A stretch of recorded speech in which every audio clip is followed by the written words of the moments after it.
Insane.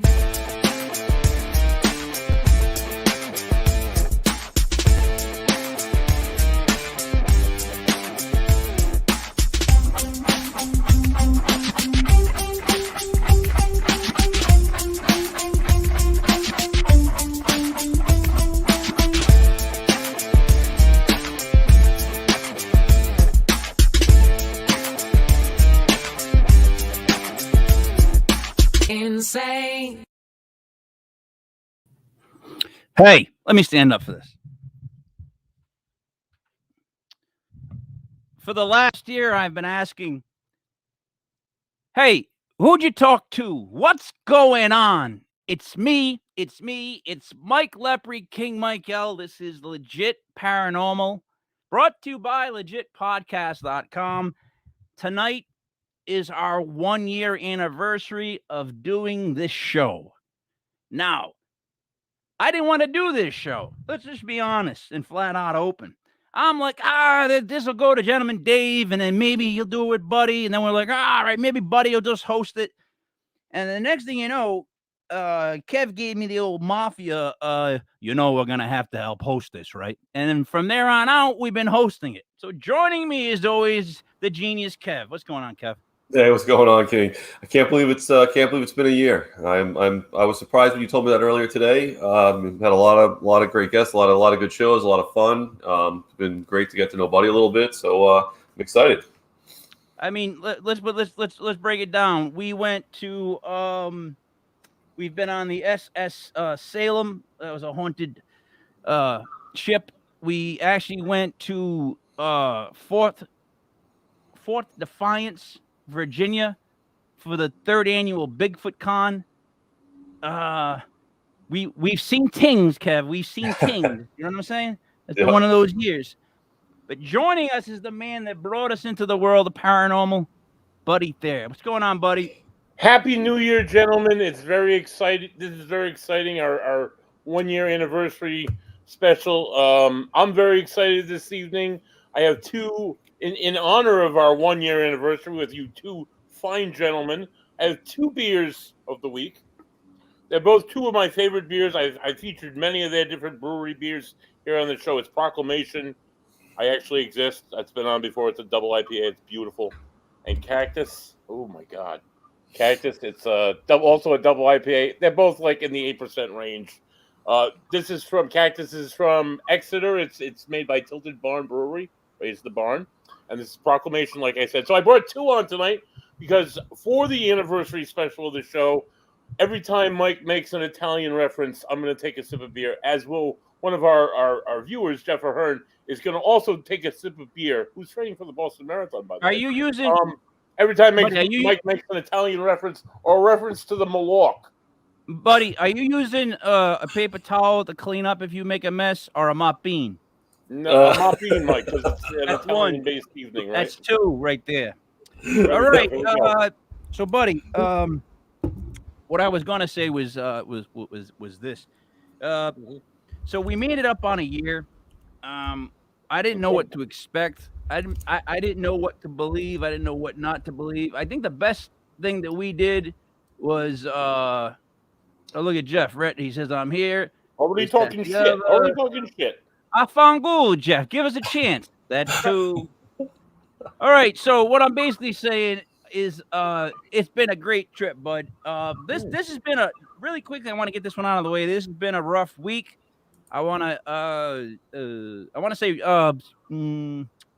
rest in peace to Felicia Lepre, passed away on December 26th.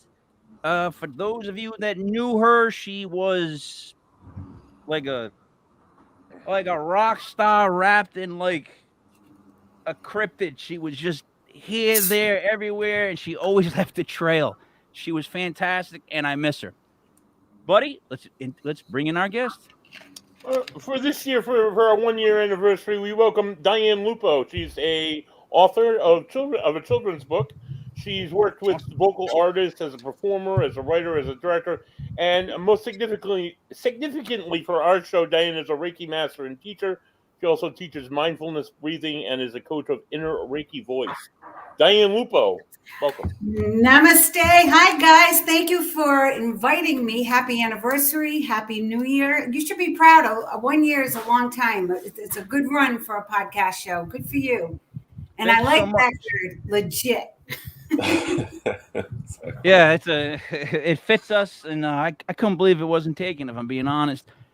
So Diane, I want to get into a couple things. I kind of want to learn about the Reiki, the inner Reiki. But I saw that you wrote a children's book, and you used singing, right? Like singing to help teach. Am I correct in that? Well, I call my practice inner voice Reiki because I strongly believe in the one, right? We're all one. We're all energy, and we're all part of the big energy, and it's all in us. I started as a singer as a kid, and worked up into my middle age, say, out in public, and I would always pick up things. I would always be open to the energy. Because that's what it is. A singer is open to the energy. Anyone who does public speaking or you're out there, your energy is open. So you're more apt to have some kind of a paranormal experience, an energy experience. And so it's been an interesting ride. I incorporate everything that I've done in my past with my music into what I do with my healing work. And I call it healing work, but I think we're all doing healing work. I think everybody's a healer. So I don't like to set myself apart and call myself a healer. I work with energy, and I love working with energy. I love working with light energy. I also want to give cheers to you. I'm down in Tennessee, so buddy, I don't have beer. I have Jack. There you go. It's even better. And I'm Italian, so whoever is out there, I have a feeling I know who it is. But so being in touch with your inner self is real important when you're working with the outer energies. Diane, when you did music, were you writing music? Were you singing music? Like, there's a difference between singing and then creating music and singing. Yeah, like, I've done it all. Real. Yeah, I started studying instruments when I was 3. My mother started me on piano lessons because I was playing my older sister's lessons by ear. And then I studied oboe for a long time. I played every instrument through school, and whatever my music teacher needed in the band, I would take a couple of semesters and get it down and play it. And when I had my own band, I wrote my own charts. I still write original music. In fact, that's why we moved down to Nashville, because it's a great nurturing community for artists. So I'm finally, in my old age now, I'm going to go back to my roots and see what's there, and how I've grown, or give myself a chance to grow into that. What style of music, Diane? I've done it all. Right now I've never done country. I will say I started off with jazz blues. Those were my strong roots, jazz and blues, and then rock. I was performing during the 80s. So you name an 80s song, rock or disco, I probably know it or did it at some point in my Pat Benatar. Yeah, all that stuff. Yep, Tina Turner, and I impersonated Bette Midler for 13 years of my life, so that was tough on the knees, but I had a good time. So it's been an interesting thing. Now I never did country, and all of a sudden I come to Nashville and I just wrote a couple of country songs. We're working with young artists. We develop artist development, and so we're writing songs that might fit them and help them open up. So I have a friend who was in a signed band, Brian from Kilgore. He moved to Nashville. He's been playing in Nashville for a while. He's doing pretty good. The thing with country music, I have a problem. See, I was in a band for about 12, maybe 15 years. We did like 3 CDs, and we were just like the bridesmaids, sort of. Like, we would always open for like the big bands, but again, we were just the bridesmaids. That's okay. That's good. No, it was fine. It was fine by me. But what I didn't like was the new country. Like, I'm a Johnny Cash fan. Billy Joe Shavers. I hear what you're saying. Yeah, you're a true bluer, right? And I don't want the party rock country. I can't. I just had that conversation. It will. Right. I hear what you're saying. When you walk down Broadway now in Nashville, I'm sure if you walk down Broadway in Nashville 30 years ago, you heard country. You heard the classic country. And now when you walk down Broadway, you hear rock.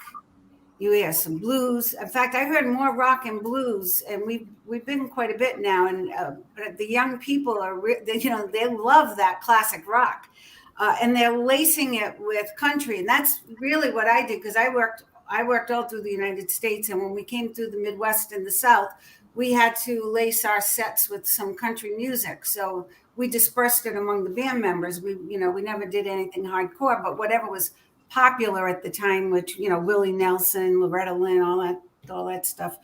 Don't I Make My Brown Eyes Blue? That was that era. So we would lace it with country, but I would never claim to be country, because they're hardcore. The truest, and that's kind of how I am with jazz. When I hear jazz, like I want to hear, Billie Holiday jazz. I want to hear Ella Fitzgerald jazz. I want, So, but it takes on different forms. I love all music, and as long as it's done from the heart, it doesn't have to be perfect for me. It's got to have guts and soul. Yeah, music shouldn't be perfect. If it's perfect, then it's the wrong song. So here's what I get though. So doing music, in writing music, it's almost like you kind of see parts come together visually, right? So that I can see that being one of the biggest, I guess, kind of steps over to the paranormal, right? Like you kind of, it's a weird feeling when you're writing a song, because you kind of how I wrote the book. I never said, I think I'm going to write a children's book. I had a dream, and I woke up and I couldn't shake the dream. It was so vivid and explicit. And I sat down on my laptop. And in fact, Buddy knows I work with the medium. I have worked with the medium Roland Comtois, and I called him up and I said, "Look, I had this dream. I can't shake it, and I just wrote this out. What do you think?" And he started laughing. He said, "Finish the book."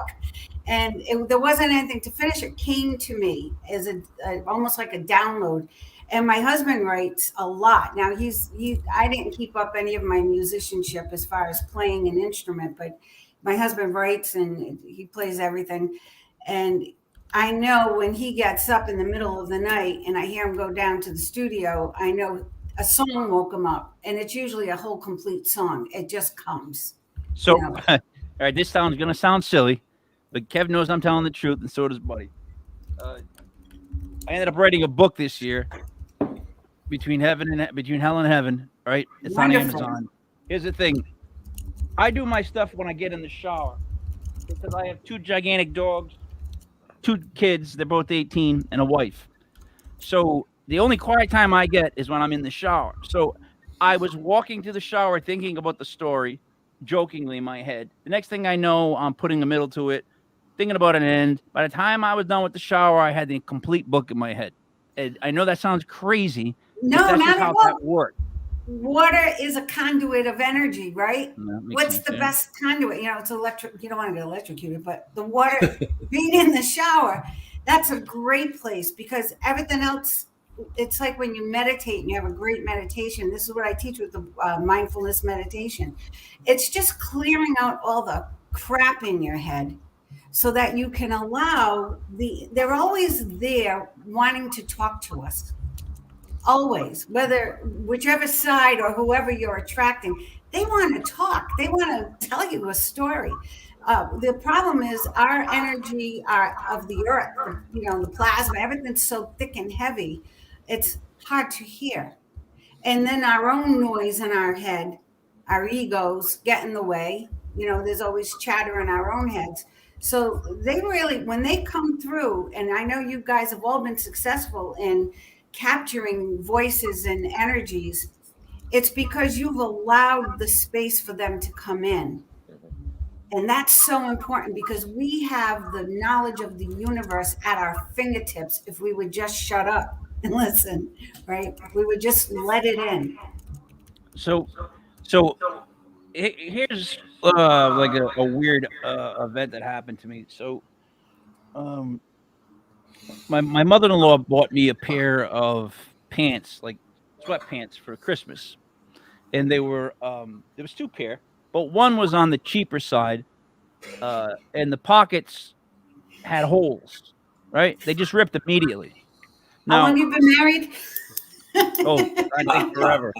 So, Do marriage counseling on the side too now. so what happened was, here's the thing. I knew.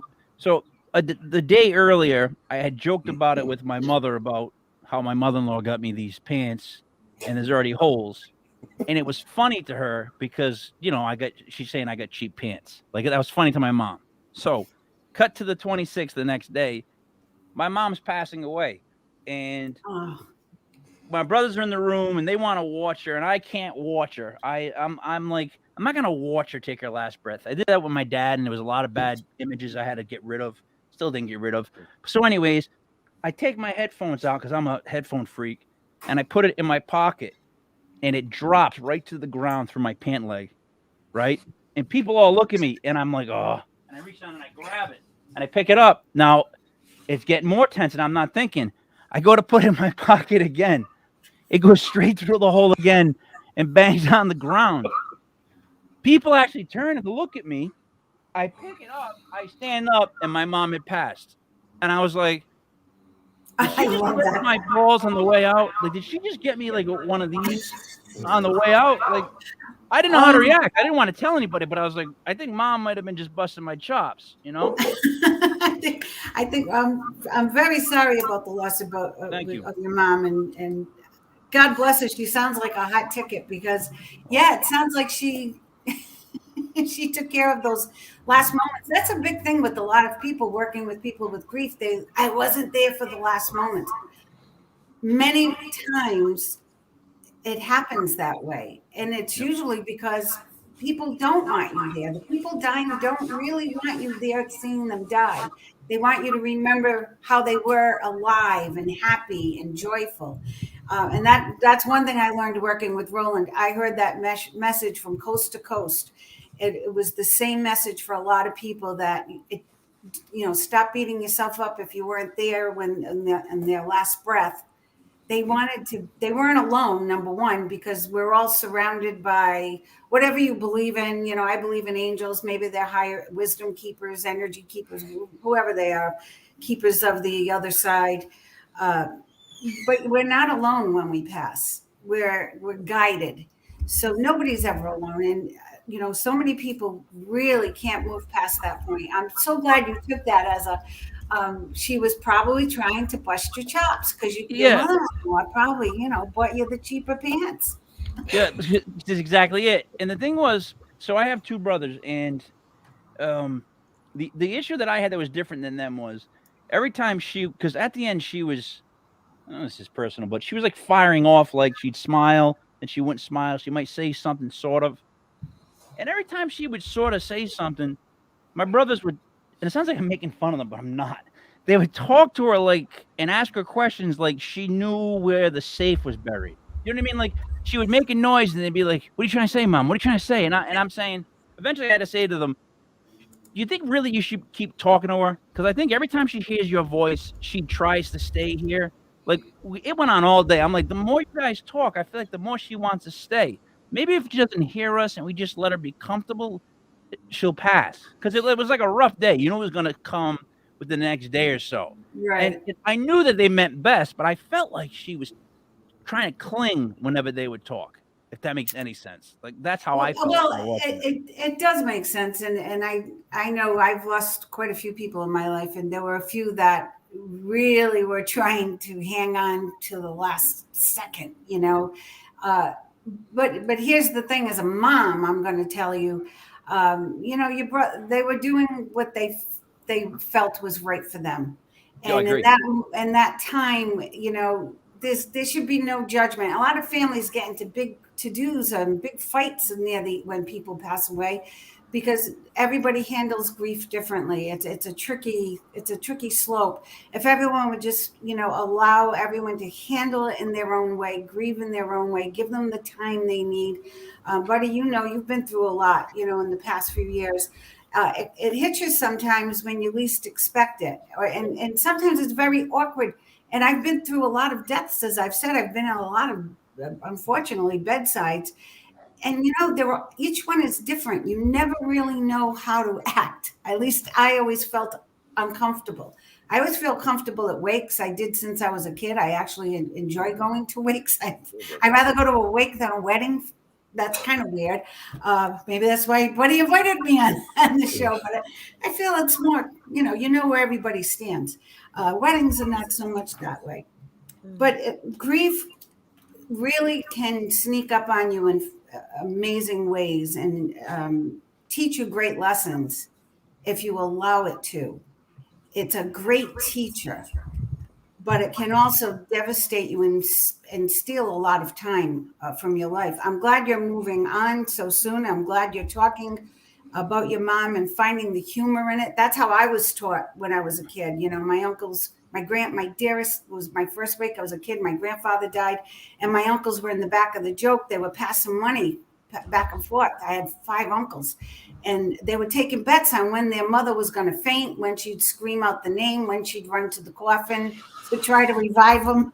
So they knew the whole Italian shtick, and they were placed. Everybody had money on the wake.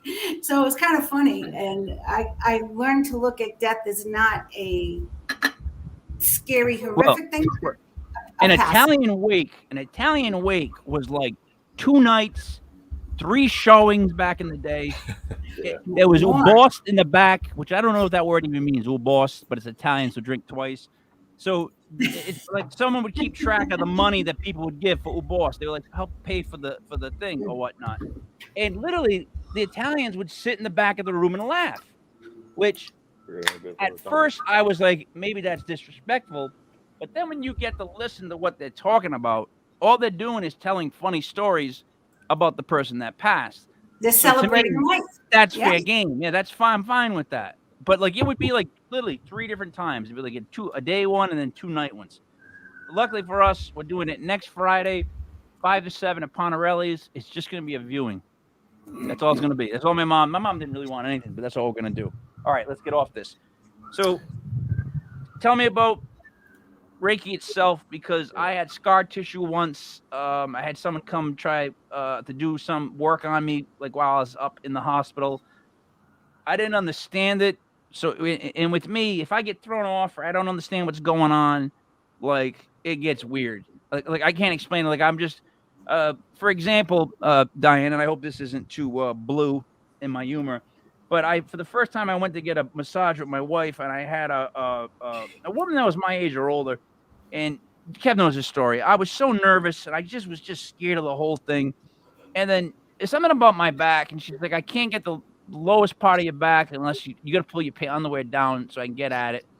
So she ends up literally massaging my So I get done and I go in the waiting room and I'm all white and I'm kind of white, scared, shaking. And my wife says to me, "What happened to you?" I said, "Let me ask you something. Have you ever had to pull down your underwear so they could get to your back?" And she goes, "No, never." I go, "Okay." So I said, "Have they ever massaged a certain part and said it was going to be the part that helped your back?" She goes, "No, never. Why? Did it happen to you?" And I was like a 4. I was like, "Yeah."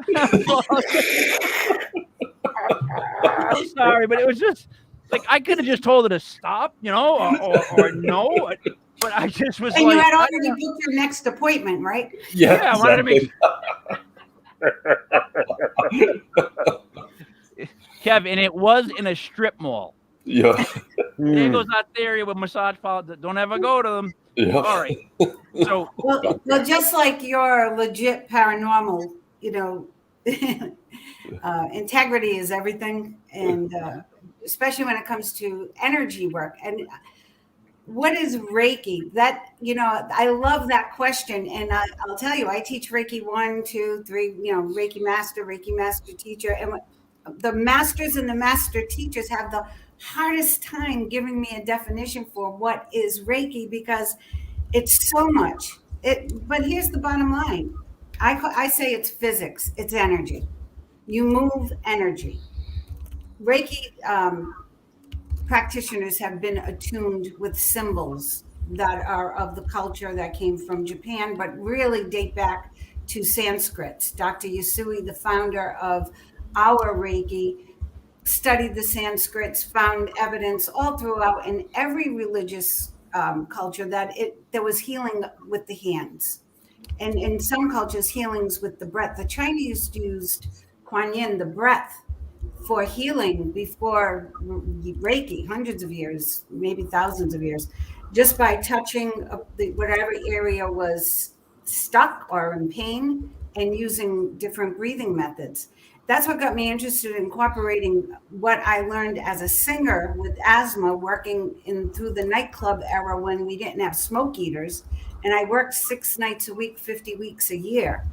So I was taking in a lot of smoke all those years. So I used to run and do things to get rid of the smoke. But the energy that we move is, from our attunement, we clear our minds, we get rid of our egos, we become as invisible as possible. So we're not thinking about the energy. We're not directing the energy. Just like you said, King Mike, when you were in the shower, it just flowed through. And that's really what Reiki is. The energy flows through the practitioner, who should be really almost non-existent. Like you don't even know they're there. Right. Through the client. And we concentrate on the chakras, or we use the chakras of the body, the 7 main chakras: the crown, the third eye, the throat, the heart, the solar plexus, the sacral, and the root chakra, which I'm hoping your massage therapist was trying to unblock your root chakra. Yeah, we can call it that. It sounds better that way. You liked your butt. It's one or the other. But so a Reiki practitioner, through breath, through becoming that invisible conduit of the energy, allows the energy to flow through. Now, when the energy is flowing through from that divine sacred space, it's like when you sit down and you have a song in your head, it just comes out. You write it out. The other day I had lyrics that just came into my head, and I sat down, and the whole song, I wasn't sitting there like, oh, what rhymes with, Jack, or what rhymes with whiskey. No, it just flows out. And that's what the energy will flow through the practitioner. And the miraculous thing is Reiki will help your body balance itself. Healer, heal thyself, right? We're all capable of healing ourselves. We have the most incredible machine in our bodies. Our brain is capable of so much more than what we use it for. And when we allow it to function with good intention, focus, perhaps you have that pain or that area in your back, you said that hurts. Maybe if you just put your hand where that pain is and cleared your head and focused on that spot and kept breathing into it and ask for the divine energy. Now, this is without a Reiki practitioner. I'm telling you to do this yourself. See what happens. See if it begins to move. See if you begin to feel it differently. My doctor did not believe in Reiki at all. I've been going to this guy for like 30 years. And Italian doctor? No. Tried, Jewish, buddy. Very well educated. He's the head of, he's a big guy. And, he came into the office and he's looking at my chart. He said, what are you doing? He said, these are the best numbers you've ever had in your life. Because my chart's, I'm not 40 anymore. I'm not 50 anymore. I'm not 60 anymore. So I said, I'm doing Reiki. He said, well, that's just mind over matter. I said, well, I said, aren't you into physics at all? And he said, yeah. I said, well, don't you believe in energy? Like energy, moving energy? Yeah. I said, I've been doing Reiki. That's all I've been doing. That's the only thing I changed at that point. My diet hadn't changed, unfortunately. I was, about 25 pounds heavier at the time. And he couldn't believe it. I went back again. The numbers were even better. I went back again. I was holding those. I couldn't get any better. My blood pressure it was like I was a teenager again. So I said, it's the energy. It's got to be the energy work I'm doing. I'm doing a lot of energy work, and it's benefiting me as I try, working with as many people as I can. It's important, though, even with you guys, with the work you do, to pace yourselves. I learned that the hard way. I burnt out like the first 3 months I did Reiki. I was like, "Whoa, this stuff really works," right? Because you can't see it, and that's what I tell my students. I'm going to be selling you ear. Yeah. I'm telling you something you can't see, you can't feel, you can't touch. So there's 2 points I want to make. Then I know Kev's got a question. All right. One, so it's kind of like when you get a song idea in your head, most people get ideas, but they don't bother to go write it down or follow it any further. Some of us are either naive enough to go, this might be good, and go write it actually down. Right? I think that's the difference in people that are allowing themselves to go write it down and follow a thought further. And then others that just have a thought and they think, I can't do anything with it. It's already negative. So I completely believe in negative, positive energy. Mind over matter. We're very sports-based, this podcast platform.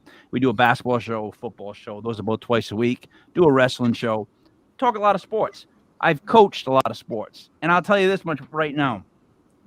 If I had my kids mentally prepared and hyped up, they would play better than they could, which was always proof to me that it really was mind over matter. Because, I mean, not to the point where they're going to lift a truck, but like you get a kid to believe in himself and what he can do, and he gets better from there. It's like you got to say something out loud for it to exist, write it down, and then all of a sudden it becomes real.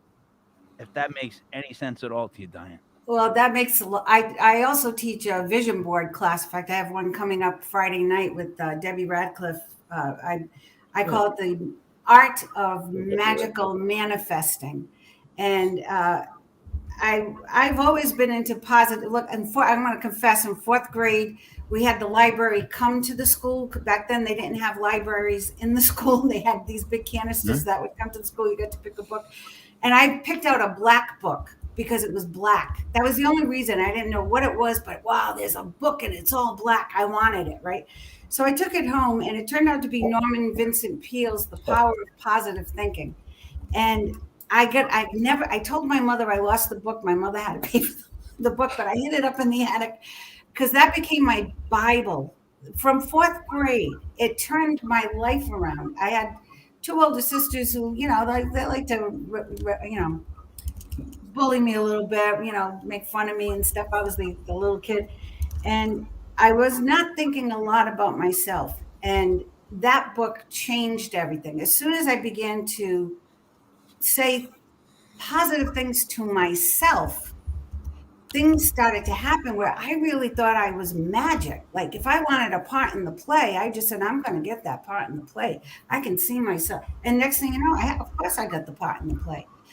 I'm a strong believer in that's energy, and it's high vibrational energy. What you do, what I do is the same thing. We're working with vibration and frequency.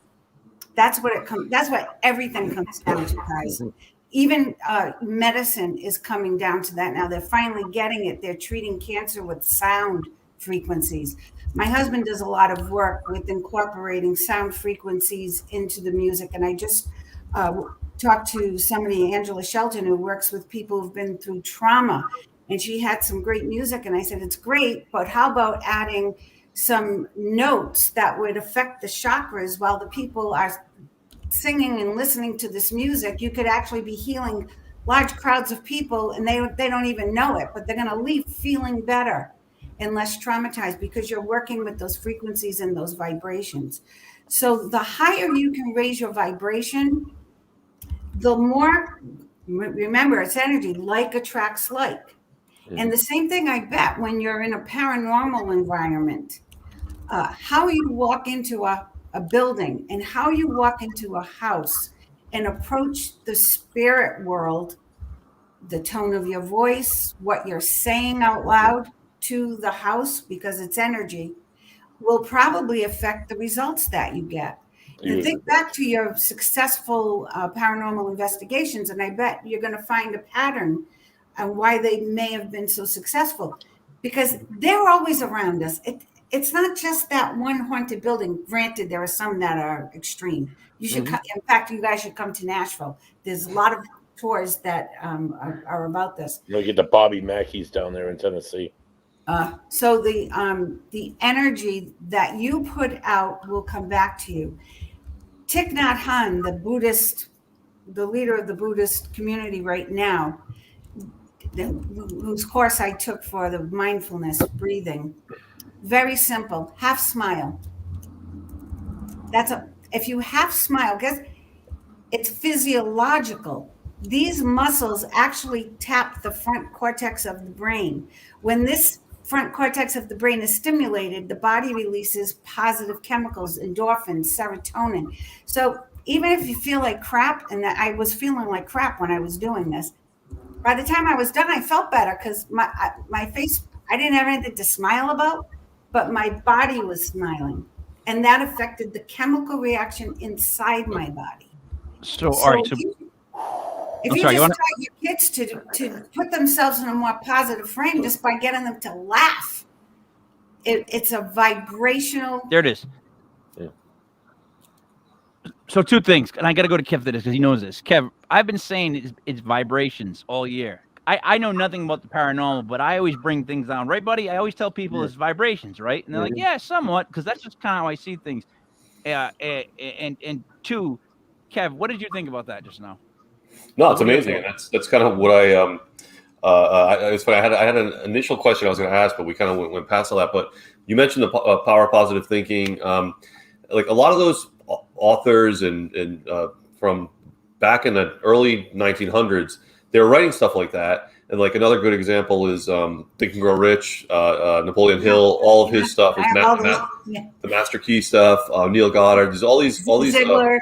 Yeah, Ziegler, Bob Proctor. They were talking about this stuff in the teens, the 20s, the 30s, and very few people actually believed it. And now it's coming all back around. And you mentioned physics, like quantum physics is now authors are trying to spin it with a quantum physics type twist to it. But I'm kind of like, just go back and read like Think and Grow Rich, read Power of Positive Thinking. I can give you 4 or 5 books.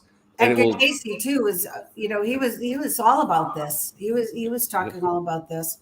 When I was a teenager, I'd go to I was always in the occult and new age section because my mother we always had to be reading 2 books.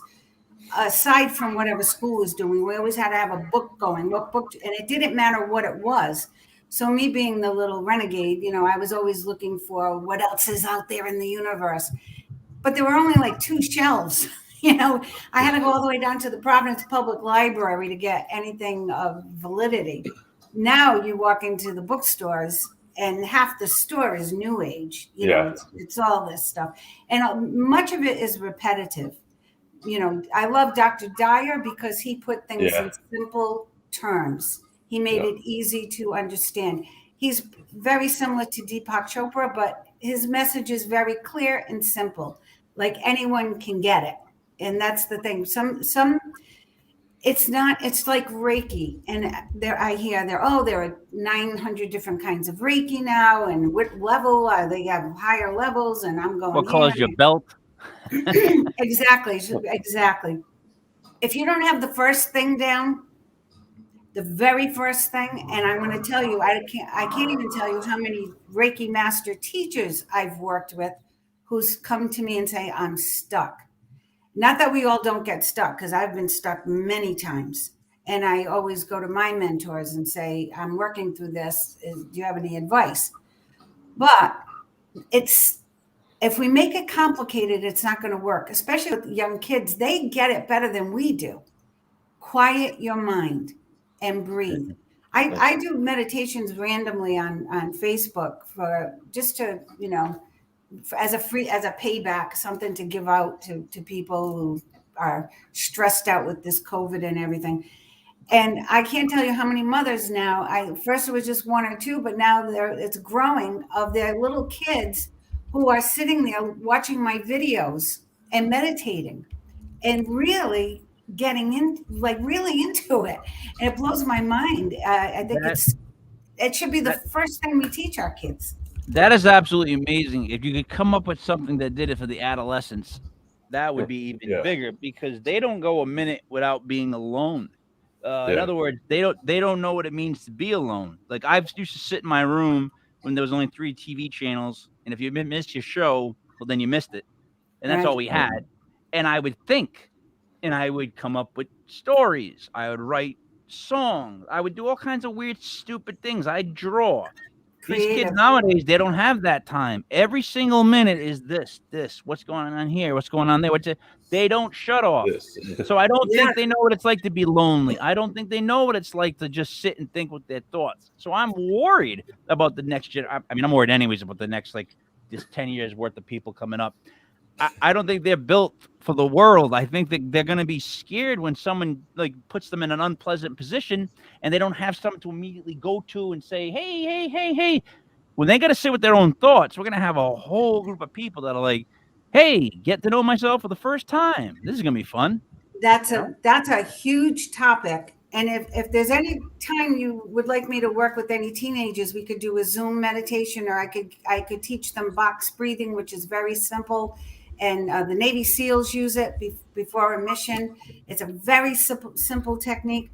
I believe it's important. And now we have a generation, not only do they not know how to amuse themselves, like we were told, go out and play and come home before it gets dark. Hello. We were out by waterfalls. Like, I would never let my kid do that, when my son was little. The other thing is, now we've masked them. We've isolated them. We've taught them fear-based motivation. Everything is fear-based. Mm-hmm. All media is fear-based. I hear it from my adult friends. They don't talk anymore. They talk in talking points from the Today Show or from whatever news channel they watch. And it's repetitive dialogue. And I'm hearing it in our society. People don't know how to relate and talk and have conversations anymore.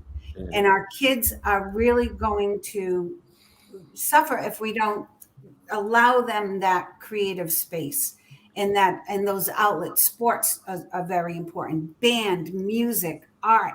Those things are so important to the brain, and it will bring all their other grades up because their brain will be more active. Dr. Amen. I don't think I'm pronouncing it right, but it's spelled Amen. The brain doctor. Do you know about him, Kev? Yeah, the brain doctor. Yeah, he actually, has photographs of the brain lit up on meditation, lit up. And if kids could see that, if they were learning that, like, look, this is what smoking a joint does to your head. And this is what 5 minutes of meditation does to your head. You get a lot more euphoria from meditation than you will from some bad pot, which is now laced with fentanyl, which is now getting a lot of kids hooked. So our teenagers, I'm concerned about them. Our younger kids, I'm hopeful in one big way. They're more enlightened as they come in. I'm seeing kids, it was when my son was born, I was in my 40s. And so that was in the late 90s. And he was very in tune to the other worlds. He was already seeing spirit. He was describing things. So I knew he was open, and he kept it to a point. He didn't choose that line of work, but he uses it when he needs it in some respects in a positive way. The younger kids, I can't even tell you, I know so many kids who are mediums already, who are, and not just the little ones where it's normal and they outgrow it. I'm talking about 8, 9, 10-year-olds who are still holding on to that space. And that's all it is. It's being able to access that layer of frequency. What's your theory on that? Like why, like why that would be? Like why younger kids are able? Well, I think why youngest kids are able to do it. We kind of already touched on. But why would they be able to hold on to it more now? Well, there are several schools of thought on this, and I don't like to direct anyone I'm not proficient to speak on each one exactly, but several schools of thought. We have ascended. We went through that 2012 ascension period. What was that all about? It's all about Earth's vibration. The frequency of Earth itself, I wish my husband were here because he knows the exact note. But the Earth itself, we're talking about climate change and all this. Of course, the Earth has changed. It's a living, breathing organism. It's going to continue to change. Always. It's always been changing. So now we're talking about climate change. But the Earth's frequency itself has actually changed. And so whatever the megahertz or whatever it is, it's at a different frequency now. All right. So that's one thing. The other thing is there are people who are of the belief. When my son was little and I was talking, in fact, I was at a wake and I was talking up to somebody, asked how my son was, and I was telling him about his interactions with the spirit world. And the girl in front of me turned around and said, he must be a star child. And I had no idea what the heck she was talking about. And then I started reading about crystal children and star children. Supposedly, those of you who believe in the paranormal, maybe perhaps you also believe there are, of course, other entities out there and other beings in higher energies and higher frequencies. And the children supposedly coming in are more evolved. Hopefully that's what we're doing, right? Two things, though. So the only star child I know is Paul Stanley. And secondly, if you could teach the teenagers to control themselves and to keep that feeling, because let me tell you something. I have 18-year-old twins. One's a boy, one's a girl. Now, in that middle age, they were more willing for outside info to hear stuff. But as they get older in the teenage years, it's really hard to get through those heads. Now, I've coached kids and I know them. When they get around that age, if you don't have they don't have the utmost respect, they will not listen to you when you coach them. They are by far the hardest people in the world to deal with. Well, them and pregnant women are the most difficult people to deal with. I agree with that. It's just true. Or menopausal women. Oh yeah, it's just they're hard to deal with. So it's like women. No, well, I'm thinking about that junior high age, like that junior, the 7th, 8th, 9th grade, when they're just learning that they're adults and there's a pecking order and that the world isn't fair and that there's bullies and there's people that are going to be mean and stab you in the back. All that stuff happens all at one time. And in my opinion, if there was one point where you could stop life from going downhill for a lot of kids, it's right at that age, because the drinkers start drinking, the smokers start smoking. And I can see it like a wave coming is going to go downhill. You know what I mean? Two things are happening. Number one, it's physiological. Teenagers, their brain goes. It was funny because I think I almost remember the day I was so proud. My son had the best manners. He was, please, thank you. Yep. And then all of a sudden he became a teenager, and it was like I was teaching him all over again like he was a toddler. And that's about the time I got into reading about Dr. Amen, because my son was ADHD and I didn't know anything about that. And I began reading all these books about the brain and about the physiological aspects of it. And their brain actually does go through, they're toddlers again. They become toddlers again. Now, here's the problem. Parents don't get it. Because you're thinking, well, you're 16, you should know by now. Guess what? They're 16 and now they're a toddler again. You have to teach them all over again. It's a good friend of mine told me when I got pregnant at 40, almost 43, she said the most important thing is that you're there when they're teenagers. Yep. You have to be around them when they're teenagers. And unfortunately, that's when parents are dropping them at the malls, leaving them to their sport. It's when they're the most difficult. They're not paying attention to who their friends are. They're not listening. I always had 10 boys at my house because I would always bake the cookies and bring them into the room when they didn't expect it so I could hear what they were talking about. And, or I had the meatballs going so they would all come out into the kitchen and have their conversations in my kitchen. And all those boys turned out to be good boys. There was always somebody catching them when they were being a jerk and saying, hey, what are you saying that for? That's that's not a nice thing to say about a friend, or why, somebody calling them on things, but in a nice, cool kind of way. You have to give them space to grow. Now with social media, it's horrible. The pressure on these kids is horrible. And I have to say, I think I've known too many suicides at my age of young people that I loved who left this earth way too soon. Mm-hmm. And I know a lot of it is because, their life wasn't like so-and-so's life on Facebook. And I even see that with some of the people who follow me, and they'll say, oh, I bet you're doing this, and this on New Year's Eve.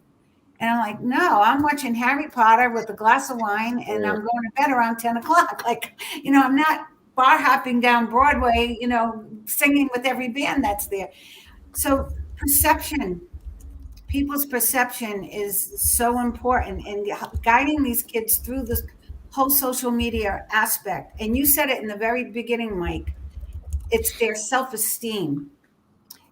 And that is the most important thing. And when my son was in second grade, and I took him to a psychologist because I didn't know he had ADHD at the time, and I wanted to know what was going on. He was well behaved in school, the best behaved kid in school. He'd come home and, I'd be bouncing off the wall with, what am I going to do? What am I going to do? This kid doesn't behave. And he said, no matter what you do with this child, the most important thing will be his self-esteem. Don't ostracize him. Don't let the teachers ostracize him. Don't have him think that he's different. We're all different. And that's why I wrote the Blue Kataroo, because it's about all these different cats. And then there's one cat that's half cat and half kangaroo, and she thinks she doesn't fit in. But they say, look, we're all different. Every single human being is different. And I hate the I'm going to be on record now. Here, I'm coming out of the closet here. I hate the titles, the LGBTQ community. I hate the black name for the black community. I hate the name for the white community. I think we're all in the human race, and we all need to love each other as we are one. My mother taught me that when I was a little kid in Greenwich Village. I used to go visit my uncle every year who was gay. I didn't know at the time, but I didn't care. I loved him. And I saw two girls making out in a crystal shop. Woohoo! And I said, Mom, what's that about? Because I hadn't, you didn't ever see that on TV. We watched Andy of Mayberry and My Three Sons. So my mother said, God made flowers in his garden. They're all different, but they're all flowers. So God made people the same way. And that was her explanation. Yeah, and your point there is well taken. I can't stand any of this either, because it's all division. It's politics. Exactly. It's politics, and it's all division. It's breaking people into smaller and smaller and smaller groups. Because even in those groups, you're broken up further. Exactly. All right. So listen. So music. Now there's no longer rap groups. There's solo rap artists. There's no longer singing groups. It's a solo artist. Everything is going to be individuals. I always thought growing up as a kid, our goal was to be a melting pot where eventually we were all the same sort of people and we all got along. We had different personalities, but we all we revered in our sameness. And now it seems like everybody wants to make sure how much different they are from everybody else in the world. I think it's healthy to a point. Yeah. To a point where when you start, that's all you live by is your identity of who you are. There's actually nothing behind the identity. You're just telling me who you are, what you do, what it is, what you want me to call you, what's this, all that stuff and the other. And it's like, you're trying to go as far away from me as possible, I feel sometimes. I feel like they're trying to separate all of us. So there's no groups anymore. It's I'm going to go do it by myself. Why do I'm a group guy. I'm a team guy. I've always been that kind of way. I always do better in team situations. I think both are good. The ego takes over, though. And the ego takes over in every community. I found it even in the healing community. I have 9 certificates on my wall. Or my hand. I actually had one man tell me, I have the strongest hands in Reiki. And I went, oh, my God. You don't even need to use your hands if you're a true Reiki practitioner. You got to have some jealous people. Just people. send the energy with your intention and with your love. So the ego, that's a whole other show. or 2 or 3. But that's where the social media really, everybody's putting out this facade, with the touched up pictures and with the, this is the meal I'm eating and this is the dress I'm wearing. And, and they Photoshop their body and they do all these things. And then they have to go out in public and live up to that. And that is somebody who does all this stuff. It's not easy, especially being a woman. It's not easy because, my sisters will, say, what was with your hair that night? Or or a friend will say, I didn't like that lipstick you had on. So there's a lot of other things you have to think about, and you can get caught up in it, or you can just do the best you can at being as real as you can. Mm-hmm. And that's what's hard. Because they're all trying to live up to the last TikTok thing they saw, or be funnier. When I look at TikTok, my head wants to explode because I feel so many people are crying for attention that they're doing these things that in 20 years they're going to have to, all I can say is, guys, I was a teenager in the 70s. I was working in clubs all through the 70s and the 80s. I thank God we didn't have cell phones. You and me both. I thank God every day that nobody was taking pictures of me at some point in my career doing something. Because how about the fact that there's no cameras in the sky? I was thinking about, because we were a band in '94. I'm thinking of all the stuff that just would happen. Nowadays, it's if you get into a car accident, you're like, yeah, I don't know what happened. They'll be like, well, we got 4 different cameras we can go to. Next thing you know, it's everything's watched. It's the 70s was if you had to hide a body, you basically needed a good friend and some lime. A lot of land and a bag of lime. I know a guy. Now you're covered. Oh, here's the thing also with Italians, and I don't know if you know this. I'm always 2 calls away from solving any situation. Whatever you need done, I'll make 1 call to one person who will make a second call, and that will get it done. Kev, would you agree to the Italian way? Yeah. 2 calls. It's 2 calls. It is. I know a guy. Yeah. Mm-hmm. A lot of times. Down here in Tennessee, it's the good old boys network. Yep. So we're in. We got in. Kev? I don't know how, but. Yeah, I was going to say, we got a bunch of guys. Might not always be an optimal solution either with those 2 calls, but your problem will be it'll go away at least. At least. Buddy, you got something? Do I got something? Oh, yeah. Could you always? I've been sitting on something like the entire show, Mike. Can I jump in? I just want to talk about how Reiki not only affects you physically and emotionally, but more on a spiritual level. Myself speaking, I've always been a paranormal investigator. Because I've felt that intuition inside me. I felt that different feelings inside my body. I noticed after doing things like Qigong, and I've done Reiki 3 times now. My experiences, whether I'm looking for it or not, are more in tune to the paranormal world. For example, I was at Dale Beluccio's house. You know Dale. Do you know her son Jimmy? Have you seen Jimmy? Yes, I do. Okay, I so love you know them Jimmy, all. my cousin. Yep. We're having an Ocean State Paranormal meeting. We're sitting at her dining room table. To the left of me is the opening to her kitchen. To the right of me is the opening to her living room with her Christmas tree and all that stuff. Blah, blah, blah. We're sitting there and we're talking about ghost stuff and whatever. And I look up and I see my cousin Jimmy, or who I thought was my cousin Jimmy, standing there in the opening. And then I say something. I look down and I look back up. I'm like, is Jimmy in the kitchen? Can I say hi to Jimmy? And they're like, Dale and Jim are sitting right there. They're like, no. They're looking. They're like, no. Okay, I thought I saw Jimmy standing there. Later on that evening, they have experiences with a shadow. They see shadows, yada, yada, yada. A bunch of experiences. So I go and I research. This is a week after my last Reiki session with Dale. I go to the library, the town library. I look up. There was one set of owners. They owned the house for 50 years. The guy bought the house in the land in 1947, and he built the house 2 years after he returned from World War II. He was 24. So when I looked up, I saw what I thought was my cousin Jimmy. About 5'8", Italian, dark brown hair, brown eyes. He had a button-down shirt with a collar. He had on khaki pants, and he was looking towards the living room, not at us in the dining room. And he had light skin.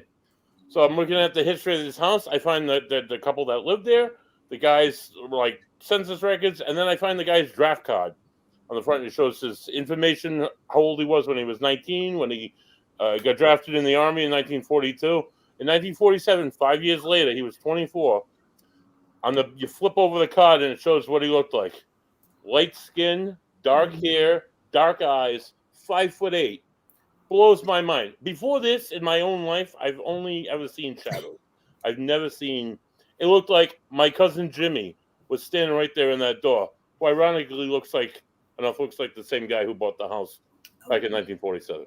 Well, as I said, Reiki we work with the chakras. Now, when your crown chakra is open, like when you were in the shower, Mike, right? And it was very easy for you to get all that information.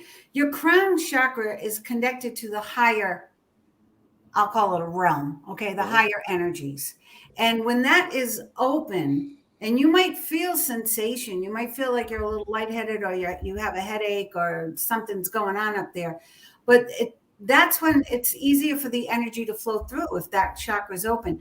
Your third eye, front to back, again, when that is open, you're going to be able to see more clearly, right? It also will help clear the stagnation of the pineal gland, which is when that is active and free. You will have more, you will be able to see energy clearer and probably more often. And of course, when your heart chakra is open, that love, that's our connection to the universe. That heart chakra, the center here, is open to that great energy, that loving energy. So when your chakras are open, just like I said, as a singer, I was singing every night. My first experience was when a doorman, I was ready to go on stage, and we were doing an Earth, Wind, and Fire song at the time. So it was I had to be right on stage, right from my note. Yeah. And right before, this real hot, good-looking guy back in the day with the suede sports jacket and the turtleneck said, "I know your mother has cancer, and but she's going to be okay. It's only going to be about 6 months. She sits in your room. Your house has 5 windows. She sits in this room, so this is before cell phones. Before you're going on." Right before I had to go on stage. And I got on stage and I was like, what was that? And I was thinking, was he listening in on my phone conversation?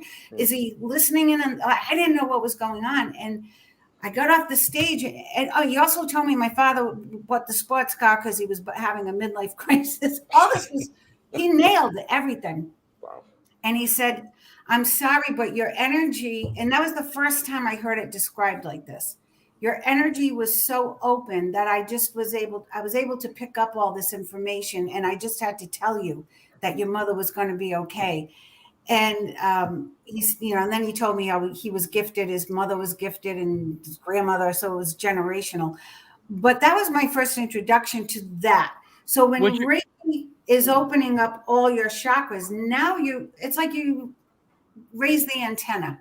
But was your reaction to be confused and curious when he told you this? No, not at first. At first, I was very upset because I was sure he had listened into my phone conversation, which back in the days, we lived in hotels. I was working for the Marriott chain at that time. Copper wire phones.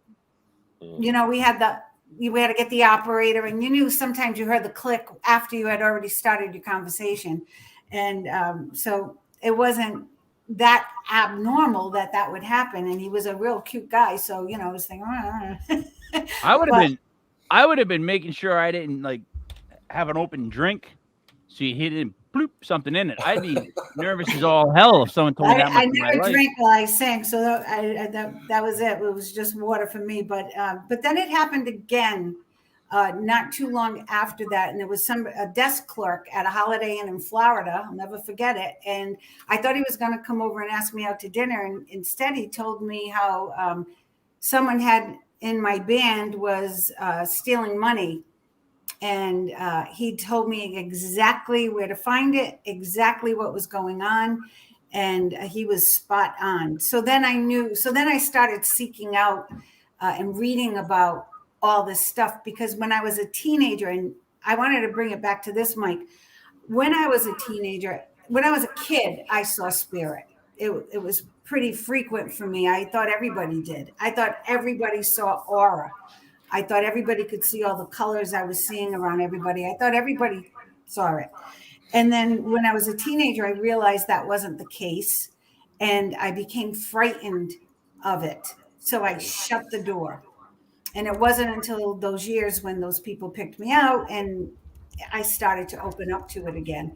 And it really wasn't until my 40s that I really said, okay, I can handle this now. I'm ready to work with energy again. But I still, I like working with the light. I just put that out there. I'm a door shutter. Paranormal things, and it's just too iffy for me. And I want to make sure that they're healed and they go on to where they need to go on, and I didn't just disrupt them where they are. See, Diane, my whole problem is I follow all that, and I already explained kind of how I see things or I feel things, but I am definitely a deliberate door shutter on anything that's trying to contact me, because I just don't want to be. I don't need another problem. And we went on the USS Salem, and so I have to tell it again. I just remember eyes on me for some reason. And I stayed upbeat. I stayed positive. But I'm telling you, I felt like the minute I walked inside that ship, eyes on me. So I kept stop saying that, buddy, make me more scared. Every room I would go, I would stare, and I felt like I'm staring at someone. So we get to that one part, which is supposed to be like one of the most active spots. And it's just an awful feeling in this room. It changed everything. My wife actually had to leave from like almost like a panic attack. I had like a pressure on my chest, but I had to walk to this one part of the room, and I don't know why. But I remember walking there, and I remember standing there, and I remember looking like at nothing, but making sure that the nothing knew who I was, because I knew who it was, and that I wanted no problem. I meant no disrespect, and that when I leave, you're not coming with me. So I just want to introduce myself. Come to find out, buddy, what did you find? Man's voice said Lepre, which is Mike's last name. So, yeah, scary a little bit, but I felt like I was being respectful and trying to make sure. So here's the thing, Diane. I'm afraid that I'm actually more open to this stuff than I want to be. Stop it, buddy. And I don't want that. But it's always been something I think I've kind of felt, or like the Italian aunts have told me. There you go, buddy. Here's another one. Back when we would get like an Entenmann's and sit around in oh my God, Entenmann's. There you go. Oh, But that's somewhat Italian related. So yeah, I always felt like I had more than I wanted, and I've been trying to rally against it. Like I don't know if that makes sense, but like I try to keep it, because I know there's dark sides to everything that's light. And I see some people, like we've had people on the show over the last year, they get demonic dolls, and it's the greatest gift they've ever gotten. You know what I mean? It's just my head's spinning, because it's just like, or like, oh, moved into this haunted house. So we wanted to buy this one place because it was so haunted. We want to go live at this one place because it's so haunted. And it's just like, what? Why? Why would you go forward? Why would you go towards that? Kev, right? Oh, yeah. Well, yeah. Here's the thing. Just like Reiki, when you work with the light or you work with the darkness, it has to be the same approach. Your intention has to be pure. Your intention has to be that no matter what, your intention is that you have the utmost respect or reverence for the divine, for the unknown, for that which is sacred, for whatever it is that's above and beyond us. I don't think in terms of above. I believe it's like all around us. It's in us.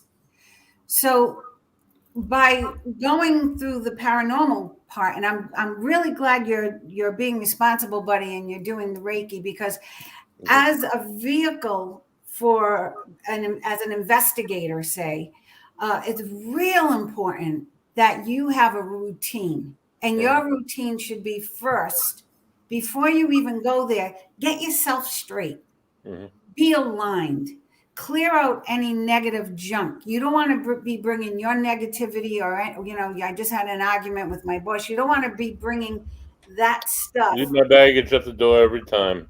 Yep, leave it at the door. You want to walk in there a pure, open vessel with what? A good intention to maybe help whatever spirit is there to move on, to lighten the load, to lessen any ill effects. A lot of I've worked with people who've been in houses that have negative energy, and they become sick.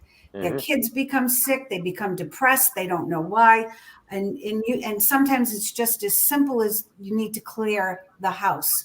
But a lot of people also do this for money. Like they're negative people going in hoping they just get some sort of weird demon voice so they could be on the next episode of whatever those shows. Well, making things up for that matter and saying it's a demon. And Ghost Hunters got in trouble for that, right? They did, yeah. They got in trouble for that because that's what Roland himself was offered so many different TV shows. I bet. He should have been bigger than Teresa Caputo because he's such a real thing.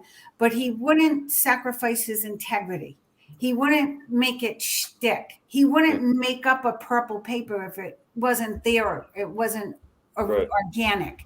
And that's what I'm saying. Like, you have to go in there pure, just as if you were performing, an angelic act. You're going in there to work with whatever negative energy is there. So it's really as important as it is for a Reiki practitioner. When I do Reiki, my energy is in the room with somebody else's. So I take that very, very seriously. Now, I know some people are doing 20, 40 Reiki sessions a week, maybe even more. And I'm not going to, they're doing what they're guided to do. However, I find it I know what it takes for me to prepare for even a simple reading on Facebook or when I do card readings for 2 or 3 hours on a Friday night. I know what I need to do to prepare for that so that my ego's out of the way, so that I don't have any negative energy of my own coming into somebody else's life, because they don't need my stuff, right? Neither do the spirits or the ghosts. They don't need your stuff. They're dealing with whatever they're dealing with. So how you go into it is very important. Then how I'm glad you said you showed them respect and you let them know you're not a threat. You let them know you're there for whatever good reason you're there for. And maybe it's to film it and make some money. And I think that's fine. I charge for my card readings. I charge for my Reiki sessions because I take time to prepare. I take time to perform it.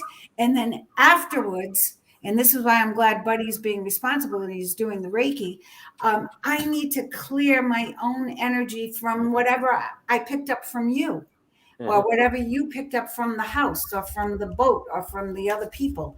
So it's real important to keep that energy clear and as pure as you can, because look, we have enough crap coming at us every day. Just turn on the news and you can get very negative and that darkness can come out. So whatever we can do to deflect it and then go in as pure as we can, and then whatever we can do to clear it. It's so hard to clear your mind though nowadays, right? Because you even The View is political. I turn on, I think Whoopi Goldberg's going to tell some jokes, kick it over to Joy Behar for a couple more jokes. No, it's all political, and they're screaming at people, and people getting kicked off.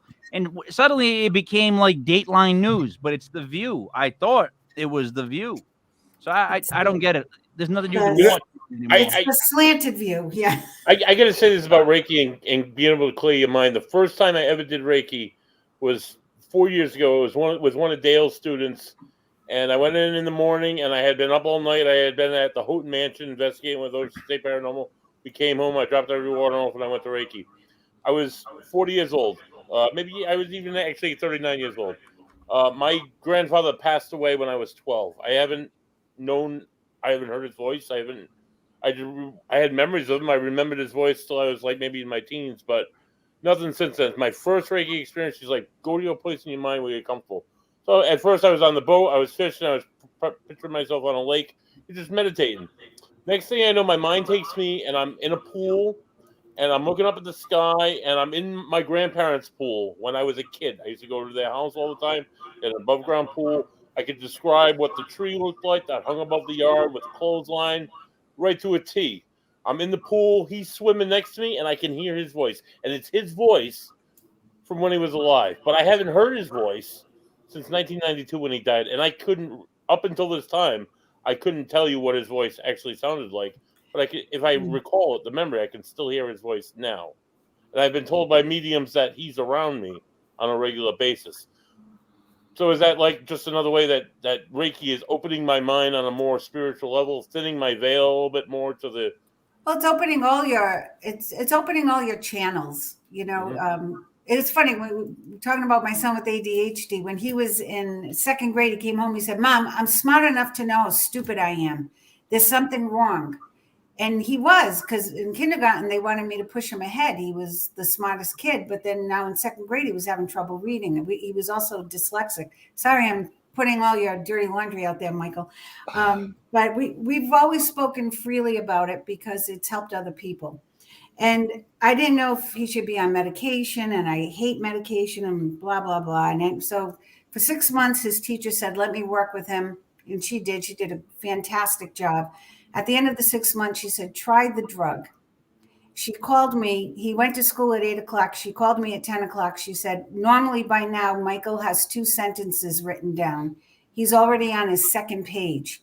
And what a writer he is. He could never get his mind focused enough to clear the channels to get his thoughts out. And the medicine did help him with that. Meditation allows us that opportunity to get all the noise out and to just allow the flow of focus. Or I don't even like to say that. I like it to just be free. Just to be free. It gives you that space. It gives your brain a break from the thinking, the doing, because the brain always has to be working. It always has to be doing something. When I teach box breathing, I give people, you have to put your tongue behind your upper teeth. You have to breathe in through your nose, bring it into your diaphragm. Then you have to put your tongue behind your bottom teeth and exhale the air. I've already given you so much to do, but it's for the brain. So the brain has something to do. It will stop thinking. And as the energy is allowed to flow through, whether it's with a Reiki practitioner or just by you sitting alone saying, I'm going to breathe in for 4, I'm going to breathe out for 4. If you do that enough, you don't need anybody. You will begin to create more and more space to allow whatever energy has been trying to get through to you, or whatever knowledge or whatever song or whatever book or what, you allow the energy that's in your channel. It's on your station, right? You're then able to channel it through. So good job, buddy. It's gonna keep growing.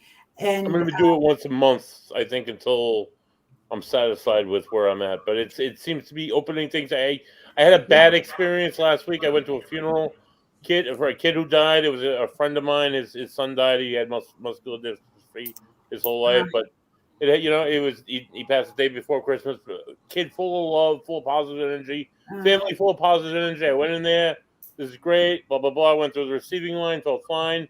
Got to the middle of the double polo, the old home in Central Falls, the old funeral home, and I just felt that sudden rush of like eyes on me, eyes watching me, like Mike said, every eye on me, like that incredible, overwhelming, anxious feeling. I'm not an anxious person. I needed to get the fuck out of there, like that. Well, I'm like, Mom, let's go. We're out. And the other thing is, you and Kevin and Mike, you're all empaths, so you pick up on energy. Mm-hmm. Whether you're even consciously thinking about it or not, you're empaths. So if you just walk through the mall, you're going to leave there feeling different than when you first went in, because your aura, you have absorbed the energy around you. So that, I was doing this earlier. I worked in retail too, so I taught all the sales girls to left over right, right over left. Just brush your body. And in Reiki, we call that Kenyako. It's a Japanese word. It means dry bath. and you're clearing the energy of your aura. So you're making sure there are no attachments, nobody's coming home with you, the energy's clear. It's as simple as that. Or take a shower right after an investigation. Salt water is great. Use some sage or Roland Comtois sacred spray. So I keep that in my bag. So, or crystals, crystals are great clearers of energy. Find what works for you. Not everything works for everybody, but sometimes just putting on, Bon Jovi or whatever you like to rock out to or listen to can clear the energy and flip your own station, but still enhance and keep open your chakras and your energy centers, because you guys are doing the same kind of work I'm doing. You're working with energy. So your intention is everything, your integrity and your impeccability, how you perform each time you're around energy, how you follow through with the clearing of your own. Those are the three principles of Reiki: intention, integrity, and impeccability. If you don't have one of those three, you shouldn't be doing it. Those people doing the shows to get on the next network or because they need, 9 more hours of film, let's create a bad scene. They're not helping this. This could be a great tool. The paranormal community can be doing a great service to the Earth's vibration if they do it responsibly. And if they follow through on what they're finding by helping flip that energy or turn it or move it to where it needs to go. All right. Kev, we are at the hour mark. What do you get to wrap up with? No, I just want to thank Diane, because this has been very, very informative. I probably asked the fewest questions I have the entire year, because I've been taking notes the whole time. I've actually been typing up a lot of what you said. So, this is something I'm gonna look into. So maybe I'll put you on the spot a little bit. Like someone that's not that familiar with it, like where would you suggest they start, or where would you suggest I start? Yeah, me too. With Reiki? Me too. Well, it's where your comfort level is. Everything is online now. When I was studying Reiki, it was all secret. The symbol, I wear a symbol on my neck. One of my students gave this to me. My friends, and a mentor, so I shouldn't call her a student. She, this would have been, this is the Dokai Mio, this is the master symbol. And it would have been not cool for me to be wearing this, but someone gave this to me to wear for my travels and my protection in a new place. And I honor this. So you can go online now and everything's there. I would start at learning about the chakras. I would just look, and for you guys in particular, I would look up being an empath, how to take care of yourself. And that's where I'm going to tell you, start with yourself. Don't go to a teacher yet. Don't seek out, because if you get somebody who's not of the highest integrity, you're going to spend a lot of time going down the wrong path. Okay. People try to sell you their method, their way. Investigate like you do yourselves. Learn about what it is to be an empath, taking care of yourself as an empath. Learn about the chakra system. Mindfulness is a great tool. Thich Nhat Hanh has great YouTube videos. You may find them extremely boring because his pace is very slow.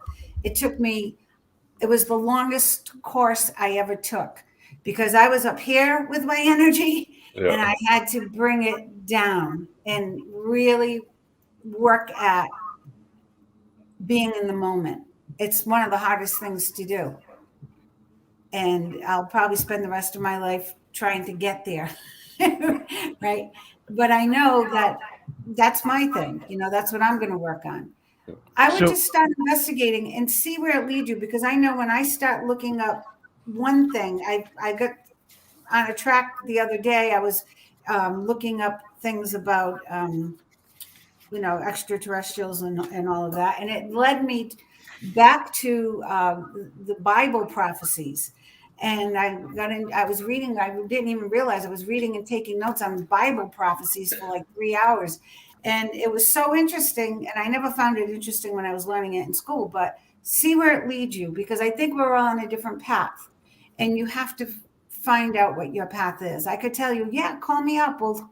I'll teach you Reiki. We'll do it via Zoom. It'll cost you $900. No, but find your way. And if your way finds you to a particular teacher, that's great. Just make sure they have the right intention. They are of integrity, and their manner of teaching you is impeccable. Excellent. No, all right. So, buddy, all right, go ahead, Kev. Sorry, just one quick thing, Diane. So, like on YouTube, I listen to a lot of those like meditation.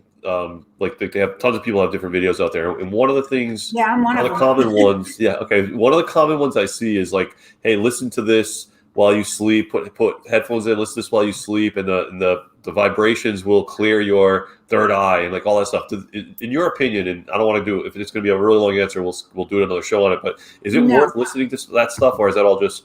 If it's just frequency, yes. Yeah.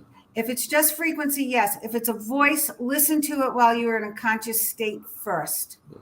Only because I'm very, I worked with a lot of recordings. My husband did a lot of things with forensic audio and subliminal messaging. Yeah. Okay. If it's frequency, yes, those are excellent. I spent my whole summer last year, every day, just playing, doing a half hour of frequency work in my backyard by the pool. I just put on a YouTube thing with the frequency working on my heart chakra or my third eye or whatever. Okay. But the ones with the words, just listen to them consciously first. Make sure that they're clean. Yeah. Okay. And Perfect. Positive. There should be no don'ts, can't, shan't, no negatives. Yeah. Only positive messaging. Yeah. Buddy, what do you got to wrap up with? Oh, my own. All right, so I tell you what, I don't have any more beer left. So I'd love to have you back on and talk about the Reiki more, and what you're saying about low frequencies. I can tell you that any paranormal investigation I've ever been on, every EVP that we've ever, or disembodied voice we've ever captured, has always been on a lower frequency. And it's fantastic how you're saying that, and they come through. I'm thinking in my head. My husband's done some of that. Yeah, part of the bar. It's amazing. He one of somebody came into the studio. They had this recording and we didn't hear anything. And then when my husband cleaned it and cleared out all the other noise, they have programs now that's so fast. In the old days, it took a lot longer. It took them hours. Now it's like click, click, click. And then we heard a child saying his dad's name over and over again. And his dad sat in the room and just cried his eyes out. It was amazing. Awesome. Yeah, you can't make this shit up sometimes. So that's amazing. I'd love to. I could talk to you for another hour and a half about all this stuff, and then some. Next week, be sure to tune in. We're going back into the world of energy, metaphysical, and mediumship with Robin Hayden. She's a local medium out of Connecticut. She's worked with Ocean State Paranormal on several cases. She works with energy. She does Reiki work, and we're going to talk more about energy and ghosts and all that fun stuff next week. And Proclamation and Tilted Barn are the beers that I'm recommending this week. So buddy, my thought was this: we need to make legit beer. So secondly, I'm going to call the guy from Tilted and Proclamation and be like, we want legit beer. Kev, before we wrap up, around, I'm like, I showcase you guys every week. I want my own beer. There it is. There's your pitch. Nice line. Kev, does the term empath, does it bother you being called someone that's that? Does it sound weird to you at least? No, because we've had a lot of people talk about it. I think the way I took it, and Diane, correct me if I'm wrong, is that it seems like kind of everyone is empath to some degree, and it's something you're just pointing out. Maybe pay a little more attention to it. Like I don't think I think Star Trek Next Generation had an empath, like an extreme empath character. I don't think I'm there yet. You're definitely more Spock. You're definitely more Spock. Diane, I want to thank you very much for being on the show. We had a great time. It's a lot of fun talking with you. Is there anything else you want to put out there, or anything else? Website, YouTube channels, anything like that? Well, I am on YouTube. I have some guided meditations that I was kind of forced to do by the Gloria Gemma Association during COVID. Hey, she said, that's my that's my aunt. Oh, that's my grandmother's. The one thing I miss about Rhode Island, I have to tell you, I don't really miss the restaurants. I miss having the ties to the Gloria Gemma Foundation, because it's Maria Gemma does an amazing job. Ryan, sorry, I forgot what his title is, but Brian. There's Larry, the twins. Yeah, I worked on the expos, and we introduced. In fact, we had Journey to the Chakras at the last the expo before COVID, and I do miss that associations. I have to give them a shout out. And she's the one who said, "Can you do some YouTube videos?" And I was like, "Oh, here we go again." Right? I don't know. I was a little insecure about it, but it got me into that vein, and I enjoy doing it. So look for me on YouTube, or I have a Facebook page. You can private message me with any questions at any time. Inner Voice Reiki is my other Facebook page. My website, don't go to it. It's antiquated. I'm supposed to be working on it as we speak, and I haven't yet. I just find it too tedious. So catch me on Facebook, and I do card readings as well, and I do long distance Reiki with a lot of my clients now that I've moved, and it's a fabulous thing. I love it. I appreciate you asking me. This was something new, and I really enjoyed it. Thank you. Mm. Yeah, it's always a lot of fun. It's Sunday night, so tomorrow night, Kev, we have a basketball show on at 8:00. Am I correct? You are correct. All right, and also I've been picking the games pretty darn amazingly. Have I not? Yeah, you have been red hot with your basketball picks. Yes. And so, Diane, do you follow fantasy football? The whole hysteria of fantasy football? I don't follow it, but I've had many fantasy football parties at my house, so I know exactly what it entails. As your third eye opens up, you'll be able to pick them. I hope, because tonight, Diane, the Legit Fantasy Football League is having the championship. So it's all the people that do podcasts for our channel, and in said championship is myself and the genius Kev. He has one player left. I have two. Wow. But I just scored a 10 with the defense. So he's projected to win, I think, right now. Actually, right now, the projection is 159 to 159. Diane, I'm not going to ask you to pick sides, but if there's anything you can do to root for me and help me win this one, I greatly appreciate it. He doesn't need it. He's won championships before. I've never won before. Is there a lot of scuttle involved? There's no money involved. It's just bragging order. No scuttle, nothing.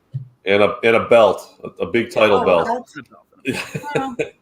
All right, so for Diane Lupo, for Buddy Thayer, for the genius Kev, it's me, it's Mike Lepre, King Mike L. This was Legit Paranormal, brought to you by LegitPodcast.com. We will see you again soon. Thank you for tuning in.